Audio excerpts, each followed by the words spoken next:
Senang bisa jumpa kembali. Tema kita masih seputar dunia roh. Ada pertanyaan yang masuk kali ini dari Es Teh Anget.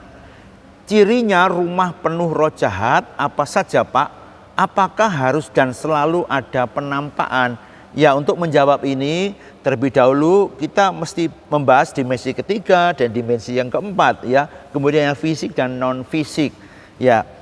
Untuk yang fisik, ya biasanya kuasa-kuasa kegelapan yang tinggal di suatu tempat, di suatu rumah, ya ketika dia ingin menunjukkan jati dirinya, dia ingin mengatakan ini loh aku ada di sini, ya biasanya juga bisa langsung dengan penampakan-penampakan, ya meskipun mungkin tidak jelas sampai jelas, begitu. Tetapi sebetulnya tidak selalu kemudian penampakan itu berupa suatu wujud yang bisa dilihat maupun samar atau apalah begitu ya. Tapi juga bisa dengan menyajikan bau-bauan ya. Jadi maaf, bau bangkai, bau kentut, bau kadang-kadang wangi amat sangat begitu dan lain sebagainya. Ya termasuk juga cahaya, kemudian bergeraknya suatu benda sampai bergesernya pindahnya yang mungkin dalam radius sekian meter itu bisa terjadi ya seperti itu. Kemudian yang non fisik, orang-orang yang tinggal di suatu rumah yang angker atau rumah yang dipenuhi dengan kuasa kegelapan, ya itu bisa dirasakan apa?